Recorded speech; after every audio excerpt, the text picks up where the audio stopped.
Doctor صاحب یہ ہمارے یہاں ایک بڑا المیہ ہے کہ ہمارے یہاں تعلیم کا بجٹ بہت کم ہوتا ہے، اور ہمارے یہاں دوسرا المیہ یہ ہے کہ جو کریکولم ہے یا سلیبس ہے وہ بالکل مختلف ہے. ایک بچہ ٹاٹ کے اسکول پہ پڑھ رہا ہے، وہ اردو میڈیم میں ایک اس میں پڑھ رہا ہے، اس کی وہ جو تفاوت ہے نا جی، وہ کیسے کم ہو سکتا ہے؟ آپ کیا سمجھتے ہیں؟ اچھا جی، تفاوت تو پوری دنیا میں ہے.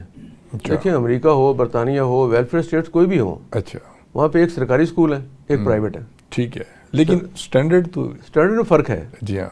دیکھیں اسی لیے میں کہہ رہا ہوں، لیکن ہمارے ہاں یہ ہے کہ تفاوت زیادہ اس لیے ہے کہ وہاں ٹاٹ اسکول نہیں ہے. ہمارے یہاں بھی ٹاٹ اسکول بھی ہے اور ٹاٹ کے بغیر بھی ہے. اینٹوں پہ بیٹھے ہوئے بچے بھی اسکول میں پڑھ رہے ہیں. مطلب وہ طبقاتی فرق بھی فرق ہے. وہ تو سوسائٹی پہ ڈیپینڈ کرتا ہے نا. سوسائٹی میں بھی فرق ہے تو اس میں بھی فرق ہے. دوسرا یہ کہ گورنمنٹ کی کبھی پرائورٹی رہی نہیں ہے، اور جیسے بہت دفعہ کہا گیا ہے جی کہ ایجوکیشنل ایمرجنسی لگا دیں، بجٹ بڑھا دیں.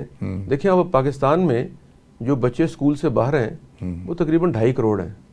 آبادی ہماری 24 کروڑ ہے. 24 کروڑ. اس کے مقابلے میں بھارت کی آبادی 1.4 بلین ہے، اور وہاں جو اسکول سے بچے باہر ہیں وہ 1.25 کروڑ ہیں. 1.25 کروڑ. اچھا، اتنا فرق ہو گیا. تو میرا اس طرح بنگلہ دیش دیکھ لیں آپ، تو ان کے ہاں بھی ایجوکیشن لٹریسی ریٹ جو ہے 80 سے اوپر ہے. تو میرا یہ خیال ہے کہ ہمیں ابھی سب سے پہلے توجہ دینی چاہیے. حکومت ابھی اعلانات تو کر رہی ہے، لیکن مین چیز تو اس کے بجٹ ہے، اور وہ جو ہماری معاشی مشکلات ہیں بہت برے. لیکن بہرحال اگر بجٹ بڑھ جائے تو افراد موجود ہیں، جیسے آپ نے بتایا پاکستان میں بہت لوگ ایسے موجود ہیں. جی جی. اگر بجٹ بڑھ جائے، اچھے اسکول بن جائے، اور یہ مینڈیٹری کر دیا جائے کہ بچے اسکول میں جائیں. اب بچے اسکول تبھی جائیں گے جب ان کے گھر میں کھانے کو کچھ ہوگا. صحیح بات. تو اس لیے اگر ان کے والدین کو یا ان کو اس حد تک اس قابل کر دیا جائے کہ انہیں کھانا پینا ملتا رہے، کچھ کپڑے مل جائیں، کچھ کتابیں مل جائیں، تو تعلیم حاصل کر سکتے ہیں. بالکل. لیکن اس کے بغیر ناممکن ہے. اچھا ڈاکٹر صاحب، ہمارے یہاں لاکھوں بچے مدرسوں میں تعلیم حاصل کر رہے ہیں، جیسے کہ آپ نے شروع میں فرمایا کہ ٹیکنیکل تعلیم اگر ہو، ہنرمند بچے اگر پیدا ہوں. اب جو ہم مدرسوں میں بچے پیدا کر رہے ہیں وہ زیادہ سے زیادہ مسجد کے خطیب بن جاتے ہیں. ان کی کسی جگہ ایڈجسٹمنٹ نہیں ہوتی، کسی سرکاری جگہ، کسی جگہ بھی ان کی نہیں ہوتی. تو وہ لاکھوں اتنا ٹیلنٹ ہم لوگ ضائع کر رہے ہیں. اچھا جی، اس میں میری 2 رائے ہیں. ایک تو یہ ہے کہ ہمیں جو مدرسے ہیں ان میں 2 چیزیں کمپلسری کرنی چاہیے. ایک انگلش لینگویج اور دوسرا کمپیوٹر. ہاں.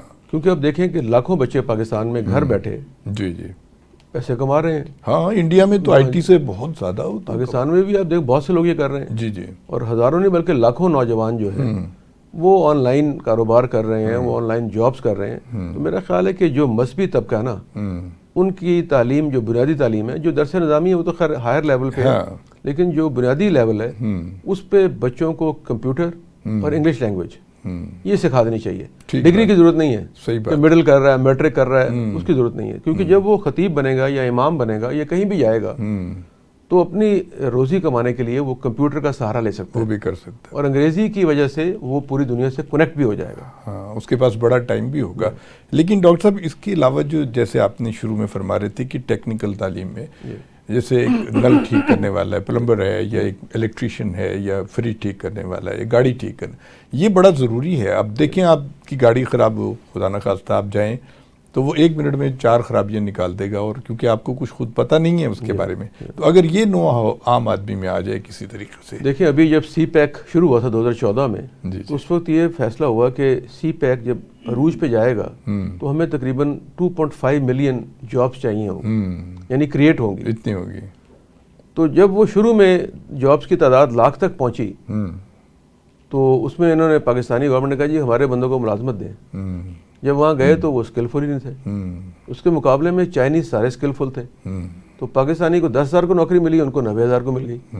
تو ہمیں ابھی اپنا جو یوتھ ہے یا ان امپلائڈ ہے اس کو اسکل کی ٹریننگ دینی چاہیے، ووکیشنل ٹریننگ دینی چاہیے، تاکہ دنیا میں جہاں بھی اب جائیں گے آپ کے دنیا کھلی ہوگی آپ کے لیے. اگر آپ جیسے آپ 5-7 یہ شعبے جو ہیں انہی میں تربیت دے دیں، بالکل دے دیں، اور ساتھ تھوڑی سی انگلش لینگویج دے دیں، یا اگر گلف میں جانا تو عربک لینگویج بیسک سکھا دیں. بالکل صحیح ہے، یعنی مکالمہ سکھا دیں. تو میرا خیال میں لاکھوں لوگوں کو جاب باہر مل سکتی ہے.